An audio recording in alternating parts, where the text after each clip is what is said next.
Awesome. Okay, it's my turn. Um, so what already has been shared this morning has just filled me up. I mean, the whole story of Apollo 13 gets me crying. And it's a miracle. It's a miracle, right? And and actually that's what we're going to be talking about today. And in addition, Deja, that opening affirmation that you read, did you write that? No, from my first days in metaphysics back in the 80s. Oh, good days, Yeah. good times. So could I have a copy of that? Because I'll post that on our Facebook page because I think we all want that. So thank you for unearthing that. Well, the talk today is about our path to financial freedom. I decided to use the works of Reverends Lloyd Strum and Marcia Sutton through the rest of this summer as inspiration for these talks because I need it. So I don't know how you're doing, but I need it. And what we experience is different states of mind as we're living this life, or you could call it different levels of consciousness, or different ways we're seeing things and responding to things and feeling like things. And I woke up this morning feeling particularly good. And I didn't do anything to deserve it.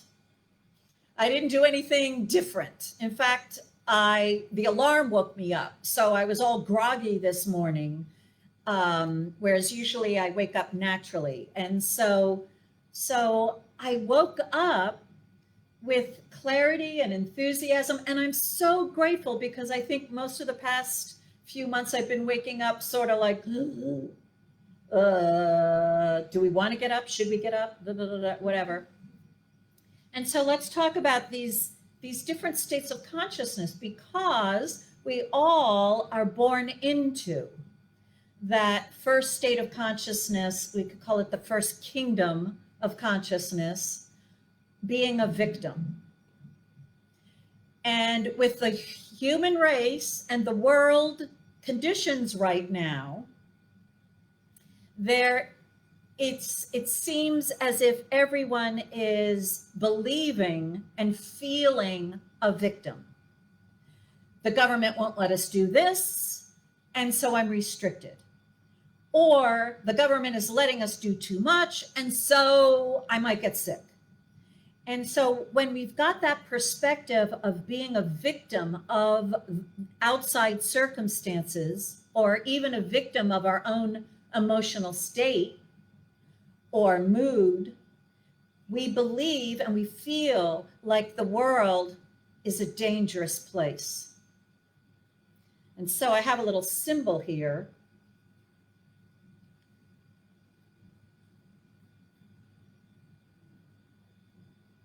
And we know how many people are wearing them out of fear because they're scared and not leaving their home.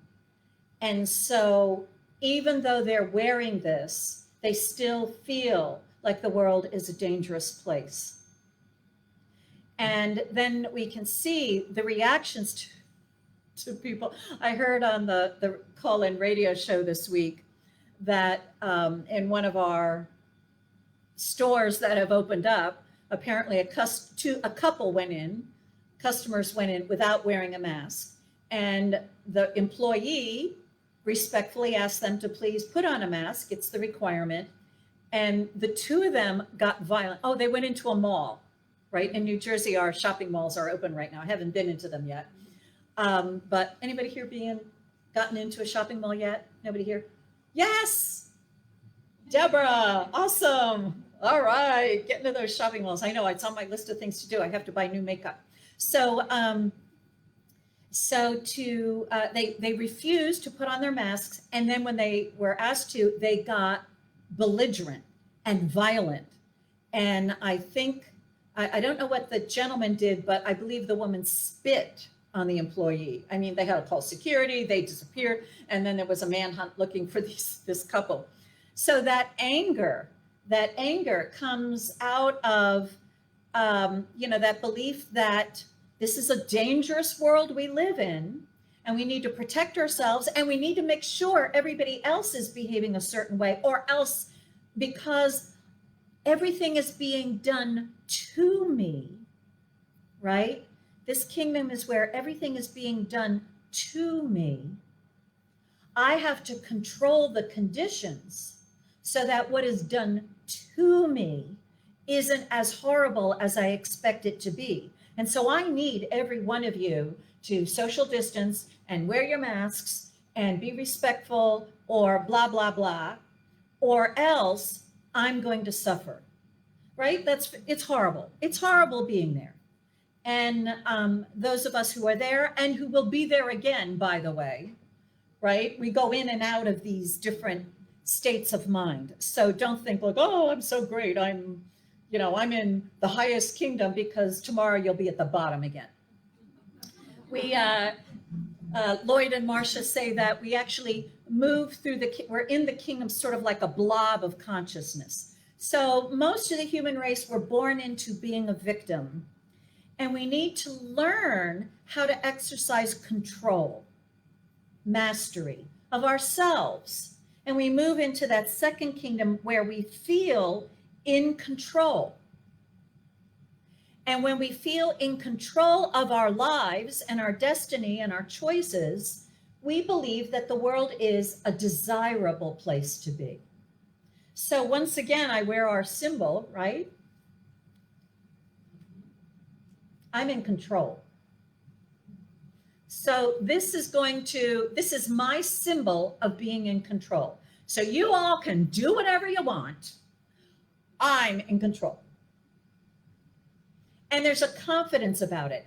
And the United States is big in this kingdom, right? Let's make money. Let's get success. If you believe it, you can do it. We've got, I don't know how many wonderful people on the internet making tons of money from the Science of Mind teaching, because the Science of Mind teaching was born out of this kingdom of mastery. And what we teach is being in control of our own thoughts and beliefs, and that there's a universal law that creates what we believe. So this is the ultimate in mastery, believing that there is a law that creates my health, and not necessarily my personal hygiene. That my belief I am healthy is the cause to my health. And so we learn in the Science of Mind teaching this law of cause and effect, which is these conditions are all effects. But I can unite with the cause of it all, the divine creator, and with its good qualities. And in doing that, I'm now in control of my own thinking, and therefore the law will obey my thinking, and I'm in control of my world. And we love this kingdom, the kingdom of mastery. We love it. I wish I could be there all the time. It's the most fun. We feel powerful and empowered. We are master of our thoughts, and we see that as we change our thoughts, our worlds change. We actually see, I remember when I first came into this teaching, claiming health. And before that, I had been having the usual experience of the human race and having, the winter cold and the summer this, and every once in a while you get the flu and you get the whatever, and then you have the various things going wrong with you. The usual thing. I was a healthy person, basically. I believed it, but stuff happens. I had my share of it, right? When I came into this teaching, I began claiming I am health, because health is a quality of the divine.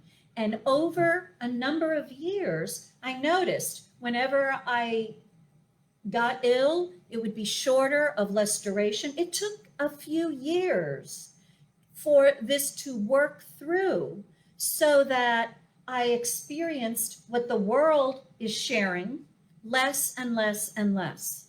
I am health.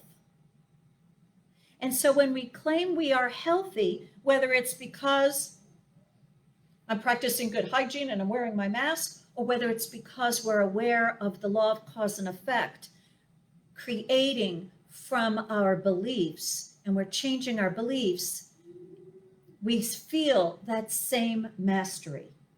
And it's wonderful, right? So these first two kingdoms, I'm a victim and I'm a master, we're talking about financial freedom, but I'm also using as an example, right, health and just going out into the social world. It's our financial experiences is the same. Like right now, how is your money doing? Are you still a victim? Like, I can't work, they took the job away, the economy, blah, blah, blah, who knows? Or have you stepped up to mastery saying, okay, I'm going to do something else. I'm going to think of some other ways. Or had you already set up your life so that it's supporting you and you're like, okay, that's good. So that first kingdom of being a victim creates an experience of financial uncertainty where the government or they have got to fix things so that I can have my money again to support me. And what we want to move into is that kingdom of financial dominion, where we know we're cause and that our consciousness, our beliefs attract to us the full support, financial and otherwise, that we require. And so when this whole that which shall not be named occurred, I had that first feeling of financial uncertainty. It was like, oh my gosh, we can't meet as a Center for Spiritual Living Princeton. Where's the money going to come from? And then where's my money going to come from if I'm not paid? And I had those worrisome thoughts all flood into me. And then I decided this is beyond my ability to figure it out. I give up. And I did say, God, you got to handle this. You got to handle this. And I watched all my great life savings plummet, and everybody get hysterical about that. And I'm like, it's too enormous for me to figure out. And in doing that, I experienced our third kingdom, one of flow. They call it the kingdom when we feel supported by grace. And so Karen, the master, couldn't figure it out anymore. There was nothing I could do about it. And luckily, I had enough spiritual practice to say, I give up. God, you handle it. So it wasn't, I give up, I'm a victim, let me just, suffer now. That's going back into kingdom one. But somehow it felt like surrender, but not to being a victim, but to being supported by the divine, by God. And I guess there must be a God, because I've been living in the state of grace since. And all of you have contributed virtually. Who knew that you could all figure out PayPal? We never received money from PayPal, or hardly ever. And now suddenly that's our main avenue through which we receive our good, through our website. And it's only grace. It's only the divine that could make that happen. I couldn't figure that out, right? So whether it's our financial freedom that we are moving into, and that kingdom of financial freedom I'm talking about, where we're living in the strait of grace, but it's also every area of our lives, so that we move forward in this third consciousness or view of life, as in, right, the world is a friendly place to be. Do you believe this world is a friendly place right now? Yes, claim it, name it, right? So now when I wear this symbol, right?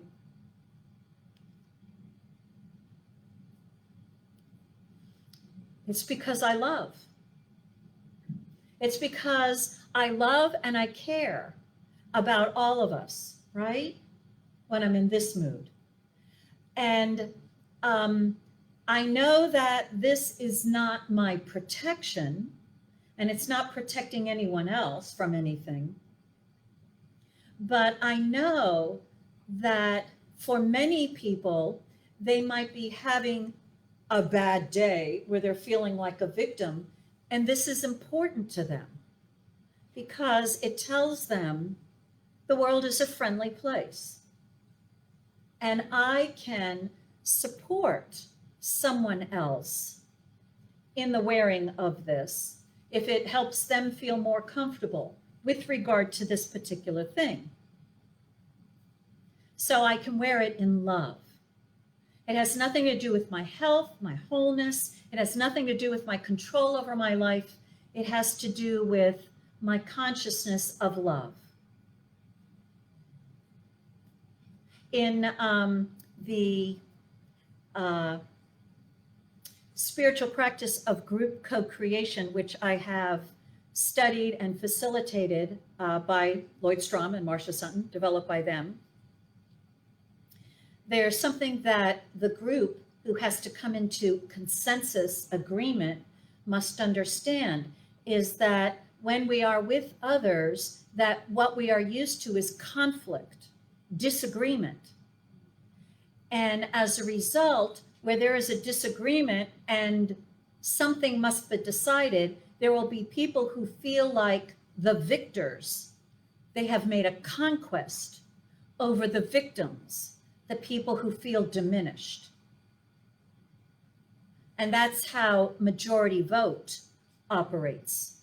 It's the assumption we will never reach consensus, consensual agreement, 100%. And so let the majority rule, and then the minority, they're the victims, and they'll just have to go along.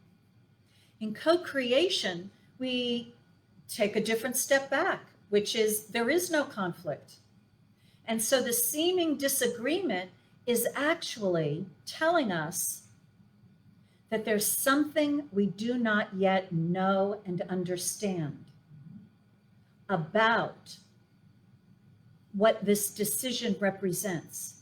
And we need to take some time and listen for it, because no one person knows what it is, but the group together must share and communicate and listen to each other with complete acceptance until that newer idea that no one on their own could figure out can emerge.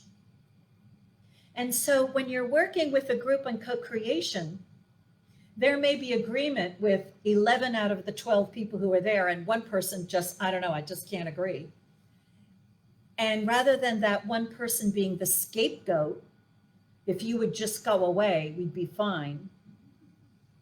Or let me get you during break and I'll get you to vote with our way, whatever. Let me just explain it to you. Let me keep pounding you with the truth of what the 11 of the rest of us know, and then we will convince you. When we stop all that and really listen to that one soul voice out there in the wilderness, something happens to the whole group.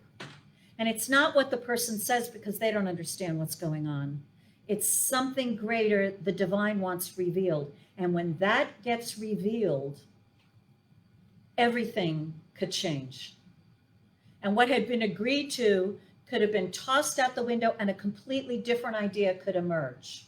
But the thing is, you reach a point where the group can have 100% agreement. We're having World Peace coming up this Wednesday, and then again, apparently, stay tuned, September, World International Day of Peace. World Peace is an idea that everyone desires, the good that we can all agree upon, but how it shows up, clearly we're in disagreement.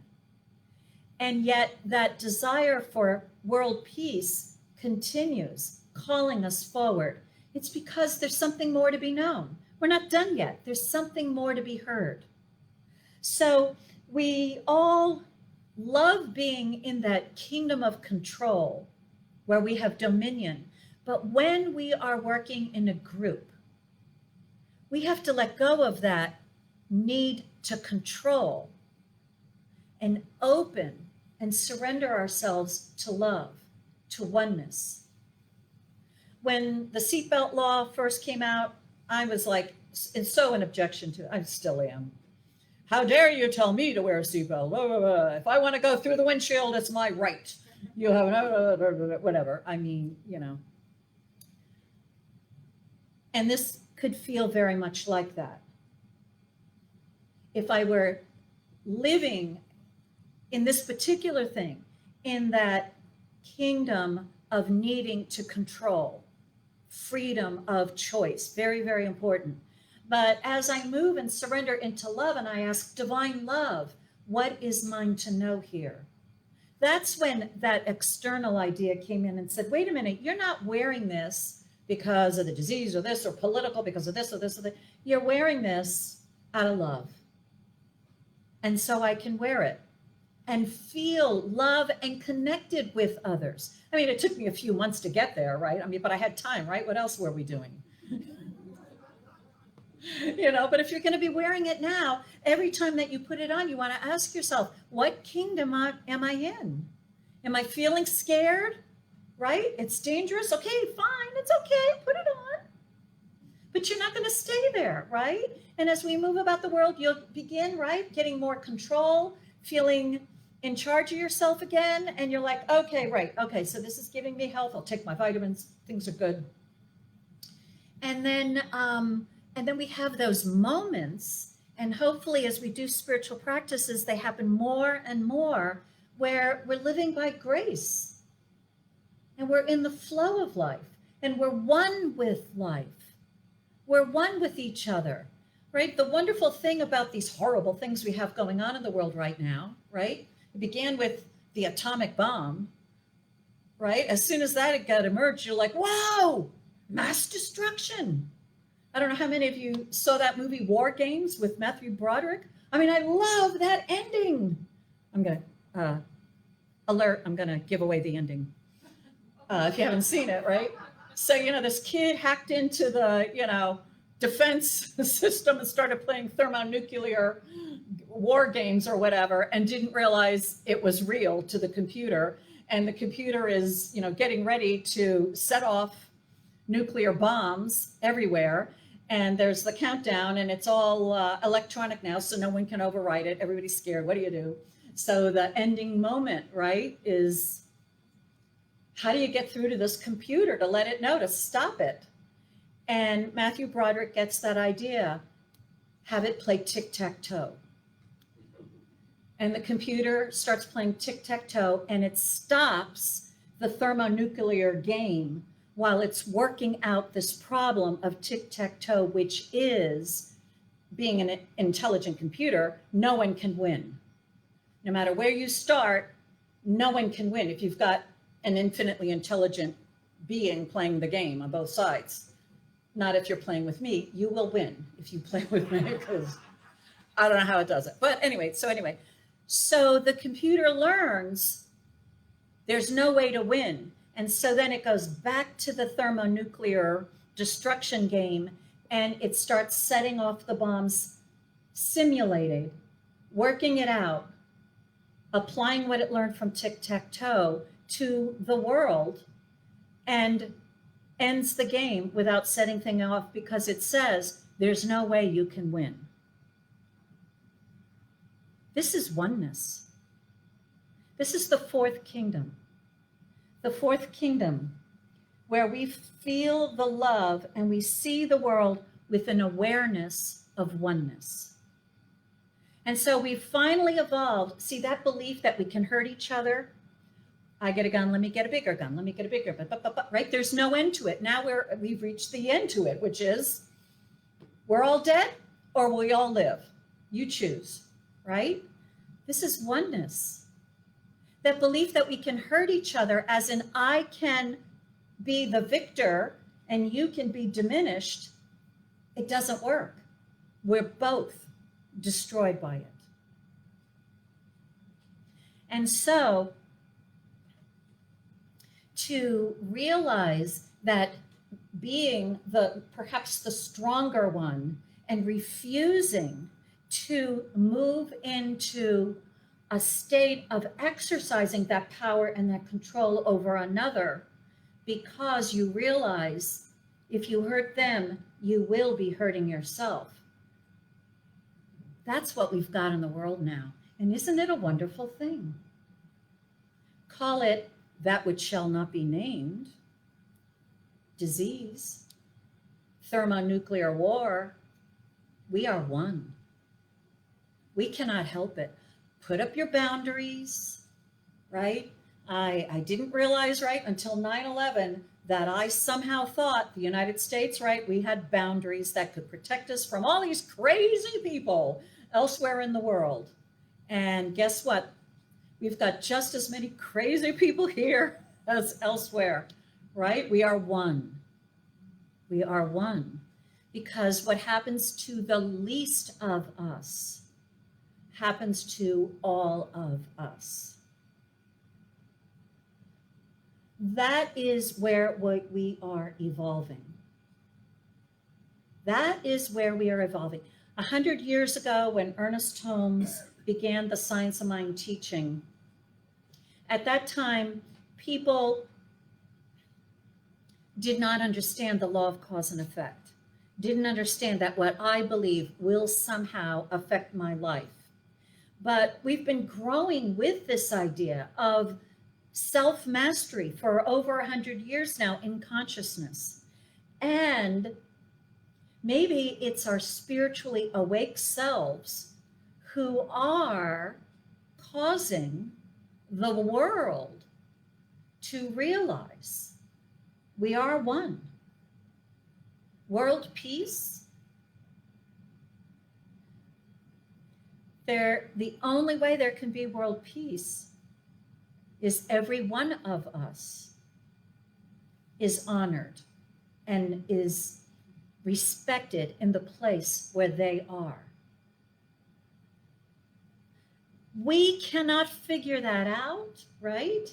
Kingdoms 1 and 2, I'm a victim, I'm the conqueror, is still believing in separation. It's me, and I'm feeling a victim, and everything is being done to me, or I'm in charge, and now the law is operating for me. We're still believing in separation, but moving into that third kingdom, right, the kingdom of grace, the world is a friendly place, is moving into oneness,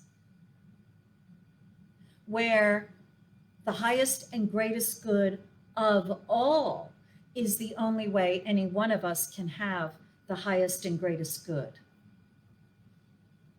So we're in all those kingdoms, a little blob. Now, like maybe you spend most of your time in kingdom 2, right? That's our favorite kingdom. Believe me, it's the favorite kingdom. Although, you know, living by grace and the world is a friendly place. I mean, that's really nice, but it's so scary, right? But it is done unto you. So when you're there, you really like it, but until you're there, you're like, I want to keep on control, and I don't know, whatever.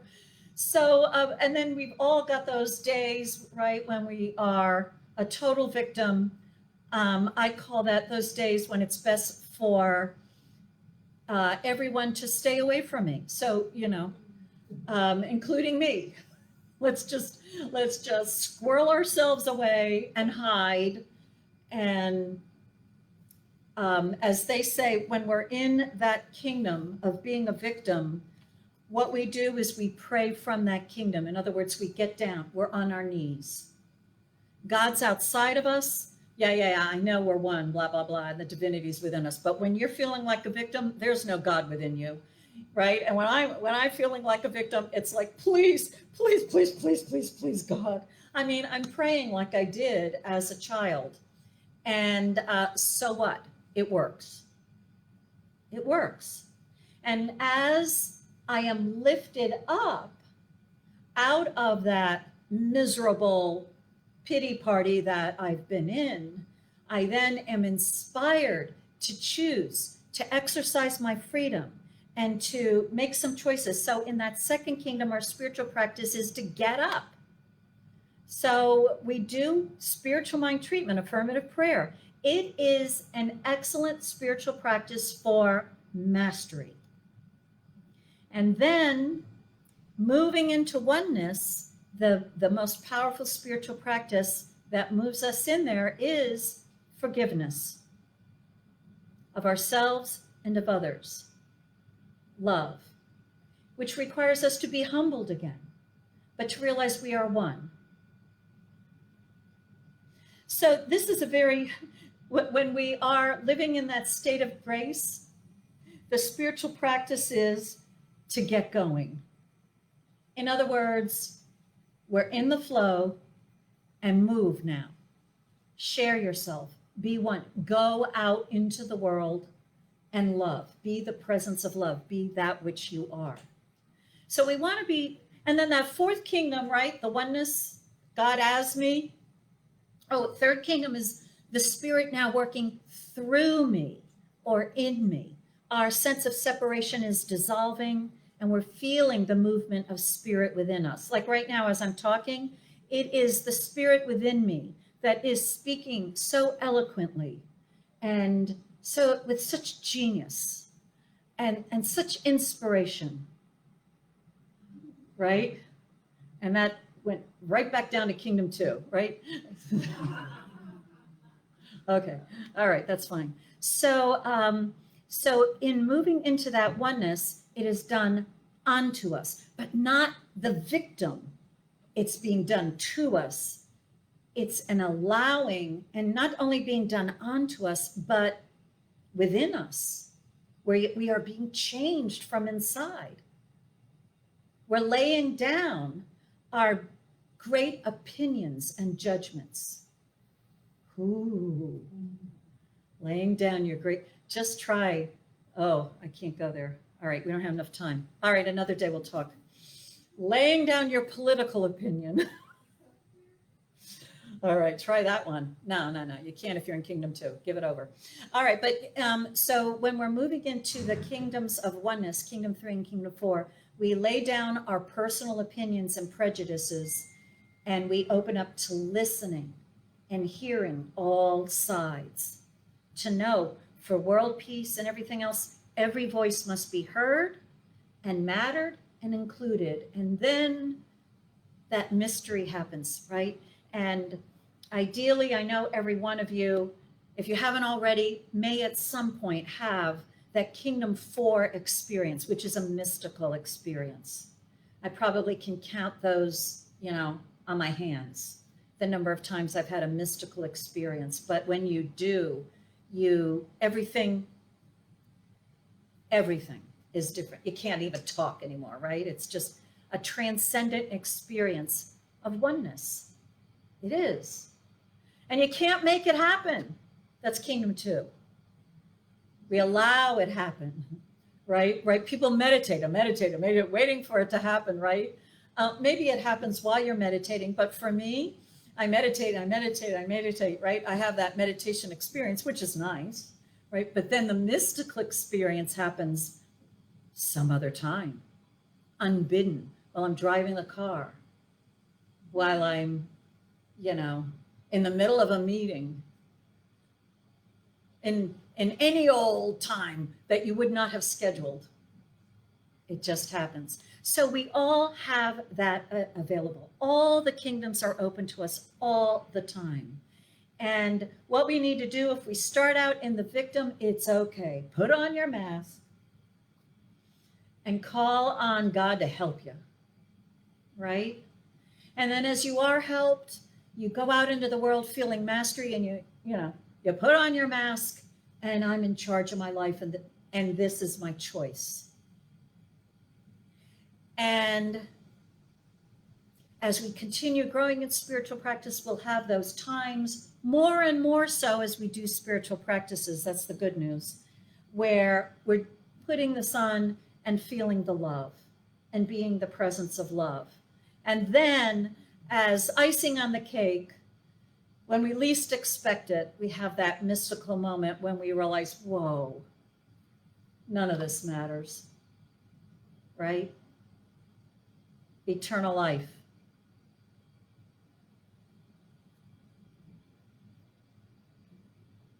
I love Susan's story of Apollo 13 and, those two NASA people, right? The head guy said this is the darkest hour or the worst, the direst, whatever, right? He was quote, in charge, but the person lower in the rank said, no, it's going to be the finest hour.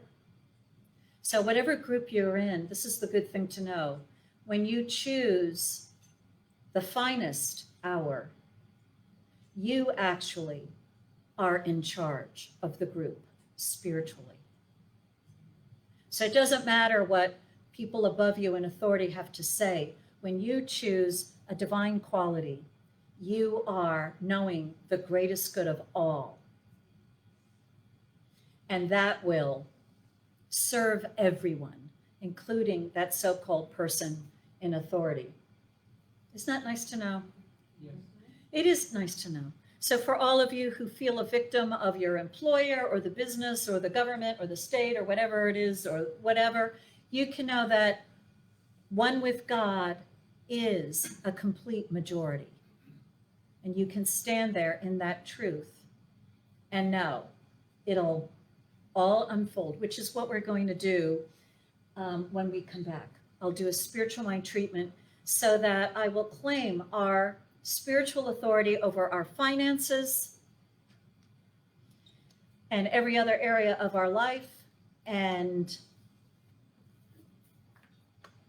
lift us all up from whatever kingdom we began with to the next one. All right, so let's take a moment now. Reverend Rich, take us away.